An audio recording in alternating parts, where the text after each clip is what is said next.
This video is sponsored by Calves Green Gold. Unlock the secret to a thriving garden with their premium organic chicken manure. Act now and give your plants the nourishment they've been craving at only 20 kwacha per bag. The number to call is 097 2872 211. I'll repeat the number 097 2872 211. Again, thank you to Calves Green Gold for sponsoring this video.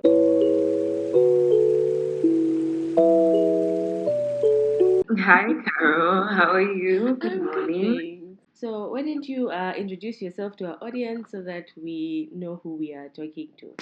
Yeah. Okay. Hi, guys. My name is Tracy. I Mhm. am a TikToker. I do business. I am an economist and business analyst by profession. So, my undergrad is in economics, my master's, I have an MBA in business analytics. Mhm. What else about me? Yeah, I do identify as a feminist by specific definitions. So, yeah, that's a little bit about me. So, you've told us that you identify as a feminist. So, I want to know what attracted you to identify as a feminist in the first place. Yeah. I think it's more so attached, like automatically came on me by definition because growing up, I really didn't call myself a feminist. We didn't have a term for it. Yeah, we didn't. But then eventually you start to see, oh, I believe this, I believe this. Well, I guess I do identify as a feminist. And so just from the time I was younger, there's just things that always stood out to me, things that I didn't really agree with.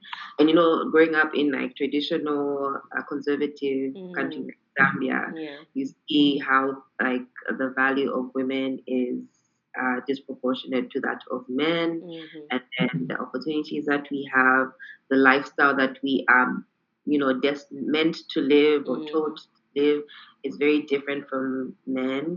And I think that's probably what sparked, I would say, my feminist values, seeing that no, women should be given equal value in the world, rather beyond, the kitchen or whatever.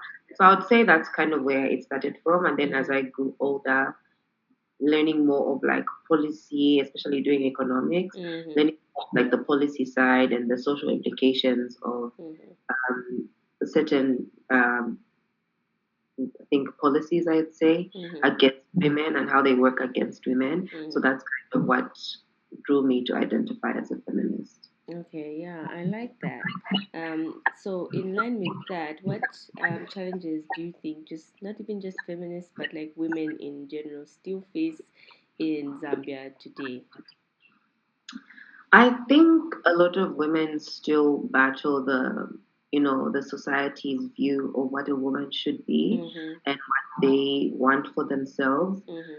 And it's kind of like a mixed thing, when you have been it's been ingrained in your mind that you need to, become a mother, become a wife, and be like of servitude to others. Those are feminine traits, and there's nothing wrong with that. But I wish we were given kind of like a more balanced view. I think now it's getting better. We see women in business while they're running their families, and so it's definitely getting better now.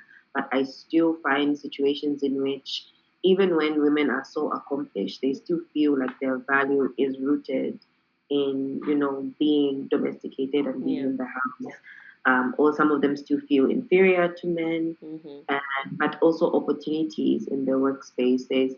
I have a lot of friends that are like engineers, they are doctors, they're in more male-dominated fields, and you find they're the only woman, or they get a hard time because they're a woman, or people don't think they're capable of doing the work just because they're a woman. So I have conversations with my friends just around the challenges of trying to be in the workspace as a woman. Okay, yeah, I like that. And then moving from that, we're going to talk about something a little bit controversial. I want to know your thoughts on the Chris Brown concert in SA that just happened. That is I think it's a tricky one because people have this like, it's a bit revisionist. Yeah. People try and discredit and say, no, people are not forgiving. And sometimes I'm just like, why are you the person that was not hurt, the one responsible for forgiveness? Like, Yes, you know. I think that's the part of a lot of online discourse that I don't like. It's like, oh, let's move on. That was in the past. Yeah, it did happen to you though. Yeah. I That's what people don't understand. It didn't happen to you, so it's very easy for you to say, let's just move on from it. Have you listened to victims talk about this? But also, I'm not well researched on what has currently been going on his side. I always see that he's still being accused Yeah, he of is actually. violence against women, and so I'm just like, has he stopped? Is it? And some people are just like, we need to move on. He has changed. I'm just like, from the way things are Yeah, it's sounding, not like he's changed it's at not. all. Yeah, it's not Yeah. likely. He hasn't changed. So my thing as well, I'm looking like on the entertainment side of things. I think you can enjoy your person's favorite music without discrediting the experience of victims. I'm seeing people say like, "Oh, he's a good person. He's changed. He's so talented." No one has said he's not talented. I Yeah, don't think true, anyone has ever said Chris Brown isn't talented. I don't think anyone has said they don't like his music. And so I think those are two separate conversations that people are trying to think, oh, you're just trying to bring down a black man that's talented. Oh, wow. Like, Oh, they those love are, that line. they love, or when a black man is successful. Yeah, Like, exactly. that doesn't make you immune from the things that you have done to hurt people. Yeah. And so for me, I'm one of those people that if I had a phase that did something wrong, I really love their music. So I don't like a lot of male artists. But for example, Billie Eilish is my favorite artist. Yeah. If she did something wrong, would I go to a Billie Eilish concert? Yes.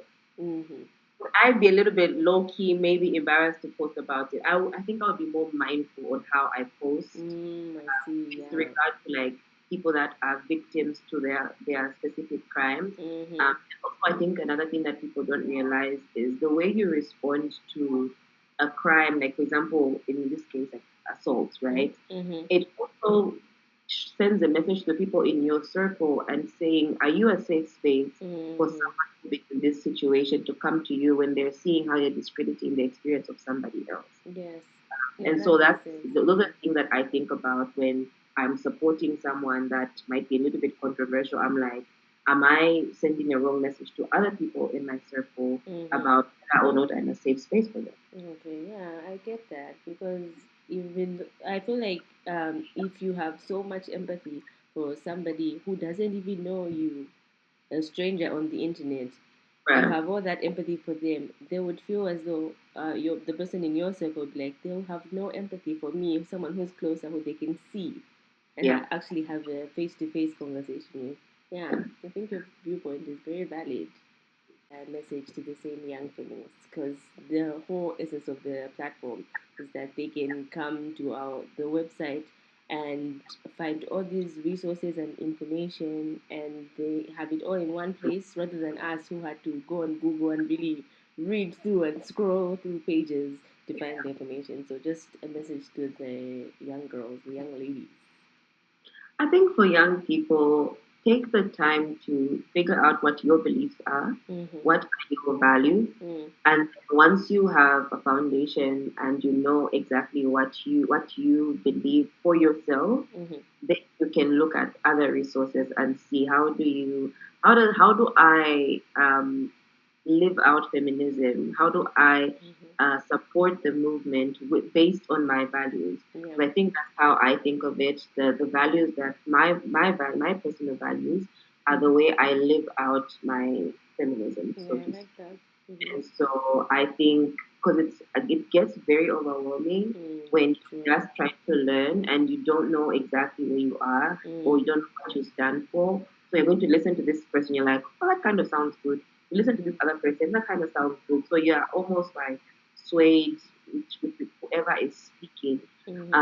And search for different definitions of feminism because there are so many different kind of pockets and where you fit in the best. It doesn't have to be like just one thing or the other. So for me, a huge part of what I pay attention to is education.